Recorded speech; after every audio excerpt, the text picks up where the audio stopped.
Hey skiers, I'm Jeff from SkiEssentials.com. And I'm Bob. How's it going? Bob and I are on the T-bar down here at Waterville Valley for an industry demo. We just got off the new Armada Antimatter 92 and we're on to another brand new ski and another whole new collection, really. Pretty similar change to what Armada did. We are on the new K2 Mindbender 96. So Mindbender has been totally redeveloped and kind of simplified too into one single line of skis rather than the CA or the C and the TI rather. A couple skis do carry over. 85 and 90 I believe are the same ski. Then the rest is all new. From the 88 up. 88 up, all new. We've skied them a little bit so far. I got to ski you ski it in Pico? I skied the 88 and the 96. Yeah, I think I just skied the 96 in Pico, skied the 101 and the 96 just recently out at Alta, so have that kind of in the back of my mind. And Bob, you and I are both on the 96. Yep. So new skis, new shapes, kind of the same overall idea of the Mindbender. They are intended to be versatile all mountain skis. I'd say the most interesting thing is they have weights kind of strategically placed in different spots on the ski, and the placement of them especially differs from like 96 to 101. And this is something that we can look at in the studio on another day. But essentially what's going on in this thing is Aspen Polonia wood core, 2 I-beam Titanal layers. So like that kind of strip down the middle.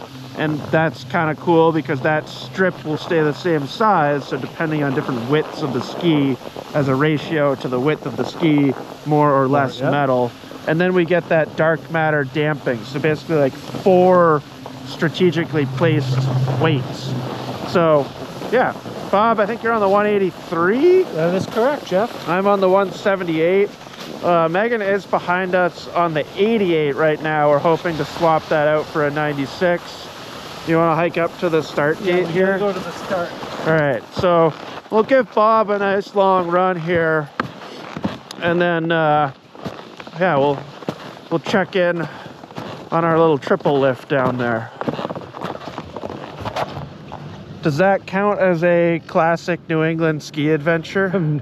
Not from a Stowe standard, but from a Waterville Valley standard, I'd say, yeah. It's a pretty solid run. It is a solid run. It's just wide open, I guess. I consider classic New England ski adventures to be more the tight, windy trails. But, well, talk me through it. You got like moderately pitched groomer to some steep ungroomed snow to some steeper groomer. So take me through it sequentially. Love the width of that wide open area up there. Unfortunately, I found like the only ice patch there. Yeah, you did. I don't know how you found that. I don't know. Skill I have, I guess. You know, like at 96 underfoot, it's not going to hold on like pure ice like that. Yeah. That's kind of to be expected, I guess. But once it gets back in, and I noticed this the first time I skied them, they really initiate the turn nicely. Yeah. A lot of confidence coming through the turn. Like I love it when marketing stuff lines up with what I feel. So that dark matter damping you were talking about on the intro, like the weights. Yeah. Like I can feel that. I know. Yeah. Like, it's like let me be the first to say it comes across as gimmicky. Yeah. But having now talked to several different engineers at K2 and just been like, why? Yeah. They like the testing and development, it puts me at ease. Because it's not just sticking something on there for no reason. They are truly like testing the frequencies of flex and like what happens with the like all that stuff. And it really aligns with like the intended curvature of the ski. So I think that when you're doing those nice groomer turns, it really has a nice planted feel. You know, when you get 2 sheets of metal and you get that damping agent, it's not going to give you the best like rebound. Yeah. You know, there are skis that have more energy to them, especially out of the tail, but they're really confident. And then kind of coming down here. They're good at short turns. This off-piste stuff is considerably more sun-baked than it was like half an hour ago. Yeah. So just to preface that, it does take a little bit more effort to get through. The skis don't have any trouble kind of muscling through the stuff. It was just a kind of a difference that I felt in the snow conditions. Yeah, and it's not really like a light, bouncy off-piste ski. Like I skied it in Alta, and you have to make good turns. Yeah. Rather than just like popping around, jumping off stuff. Yeah, and I think it's much more advisable to ski kind of that ungroomed stuff as opposed to the steep groomed stuff where you were filming from on these skis, just because they just are going to lack the torsional stiffness needed to hold an edge on something so steep. I mean, that's steep. That's very steep. So that's a lot to ask of anything, really. But down below, like again, just popping back into the groomer, really fun.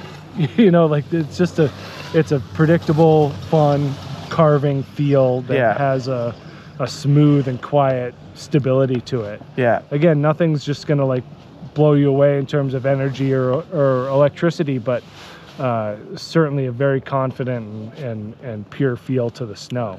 Like they're very planted. It's pretty good. Yeah. I probably might be putting you on the spot here, but it's kind of like at least two pretty important skis to compare it to. Mindbender 96C, Mindbender 99 Ti. Yeah. It's clear what they've done is mush them together. It's pretty, I mean, it's pretty squarely right in between those two, isn't it? Yeah. You know, that 96C wouldn't have held up as well even in that choppy stuff. On like this steeper, we're pretty much like parallel to it right now. That stuff. Yeah. Like that C is just a little bit lighter duty for that. Yeah. And I don't think you can really push it very aggressive. Well, the pitch has something to do with that too, right? Totally. I mean, this is pretty steep. Like the World Cup mogul course is like right there, like same exact pitch. Yeah. And then that 99, you know, I would say it's a lot closer to the 99 Ti. I think so too, mostly from the vibration damping. Yeah. And it'll be interesting to see. I feel like they're going to be pretty mobile in the trees and shorter turns and stuff like that. Yeah. You know, some good taper shape to it, so it'll work well in softer snow. Well, and one thing, I probably should have mentioned this when we started the video, that T-bar is pretty short, so it limits the amount of information you can provide. But it's not just like linear progression in performance in this new Mindbender line. Each ski is kind of like specifically designed to be good at something specific. Yeah. So like when you put the 96 and the 101 next to each other, the shapes are completely different. Like the 96 has wider tips and tails than the 101. So that ski, you know, you were talking about like mobility in the trees and stuff like that. They're emphasizing that in the 101 while keeping this one a little bit more, not like rooted in groomer skiing, but at least like more aligned with high performance groomer skiing. Yeah, I mean 5 millimeters in waist width is not a whole lot within a model line. You know, it's a pretty tight window in there. Right, but they ski very differently. Yeah, as opposed to like an Enforcer 94 and an Enforcer 99. Correct. That's pretty similar. Yeah, or even like Mantra 88 to M7 Mantra. Yeah. Like basically the same personality, where that does not happen with these new Mindbenders, which I think is good. Yeah. I think it'll be harder for consumers to fully understand each ski. Right, like deciding between a 96 and a 101 will be a bigger decision than maybe the 5 millimeters lets on. In theory, it should be an easier decision. But I think like, I think historically the way that the industry has marketed skis has been like, here's a ski, here's the 4 different widths it comes in, just choose your width, which like makes it kind of easy. Right. You know, where these are, makes it easier on your mind. Right. Where these you have to think about it a little bit more, like stylistically, am I a 96 or a 101 skier? Yeah. Which I think is interesting. All right, we're gonna go up this T-bar again. We'll do the same run. Oh, someone fell on the T-bar. Down on the T-bar. Oh no, we'll go try and get a Megan a 96, and then we'll keep going. Sweet. All right, Jeff. Same run as I did. So Yep. wide open up top off the T-bar. Yep. Then down to a mix of off-piste and then on-piste. Yep. What'd you think? I thought that they were truly phenomenal on the top part. Yep. I was having a lot of fun up there.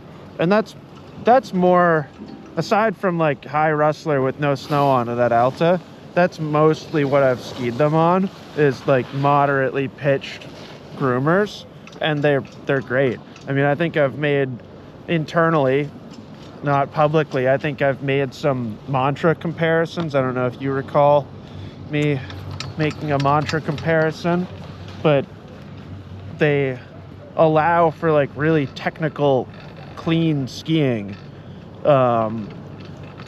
I guess skipping no, we won't skip it.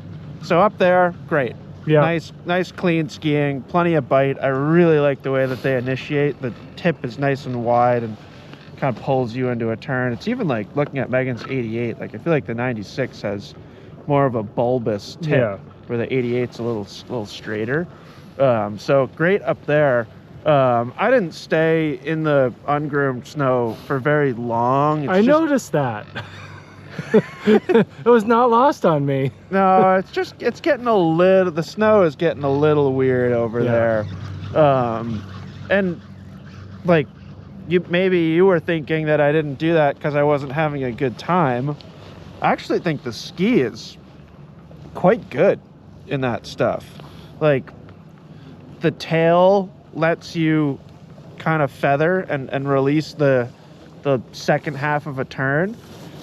But the tip, like, it just brings a tiny bit of roundness into turn initiation in that stuff that for me helps with speed control, you know, because it's like just a little bit easier to get the ski engaged and bending and ultimately a little bit sideways to the fall line.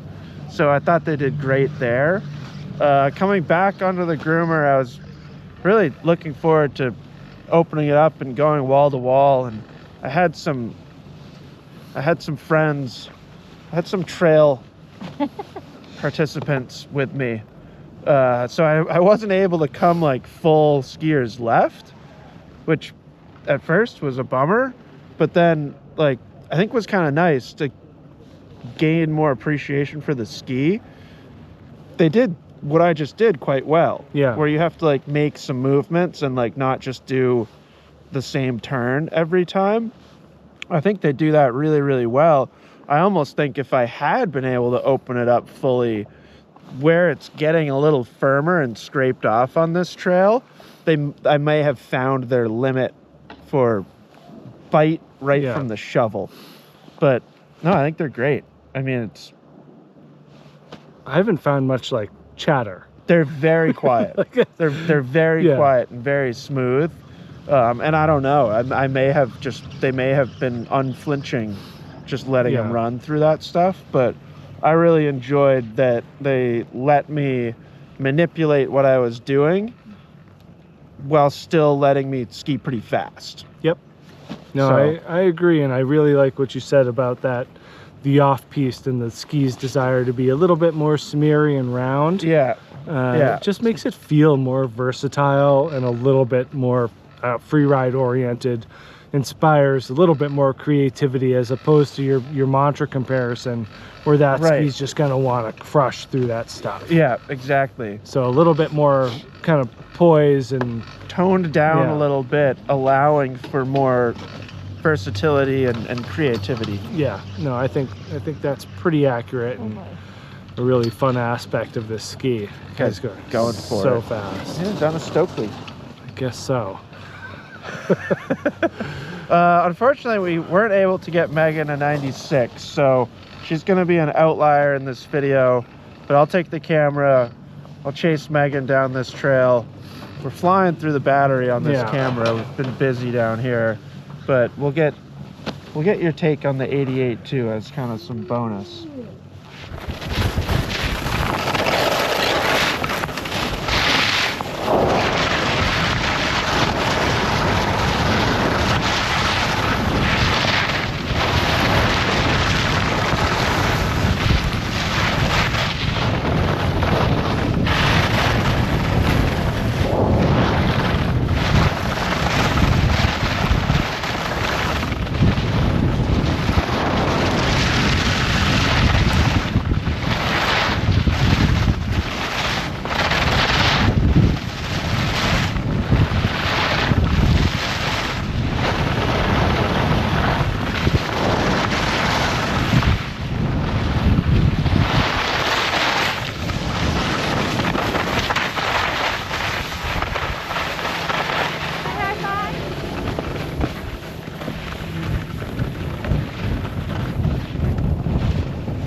Okay, what do you think? Yeah, You look good. yeah, those were some challenging groomers. Yeah. Really test the ski I there. mean, it looked like it was holding fine up top, making short turns. Yep. Yeah, and like not super poppy at the bottom of the turn when I'm not completing it. They held up great. And then some pretty high speeds at the bottom with those rollers, and it's firm, and they held up great there as well. They look like they want you to be in the driver's seat. For sure. It's not a ski to, you gotta work hard on it. Yeah. But in a good way, like to in a satisfying way. Right. Yep. Bob, how'd your run go? It went great, you know, just kind of hugged the side of the trail. Did the camera turn off? No, it was on, I think. All right. Yeah, I mean, kind of like one groomer width wide where I like to live. Yeah. And yeah, I'm really impressed with how these things, and that same theory of making that round turn applies to on trail as well, which I think is really a nice bonus. No, I think they did a good job. Yeah. I mean, I don't want to like put my favorite stamp on anything, but so far I'm quite impressed by the 96. It's a solid ski. It's a solid it's just a solid ski. Yeah. Like more solid than I thought. Yeah. Especially when you consider they're like mushing the Mindbenders together. Right. Like certainly more TI than C. I mean, in general, like we had a similar conversation with antimatter. Yep. It feels like manufacturers are starting to like kind of hit the sweet spot of like, that's, you're infusing power into it, but not too much. Well, I also figure like, you know, the Mindbenders, we kind of always said like, well, that is a wide berth of skis, right? And now they're funneled it back in and more focused, and I think it works really well. I agree. All right. Yeah, that was fun. Let us know if you have any Mindbender questions. We're gonna bring these skis back and keep skiing, I guess.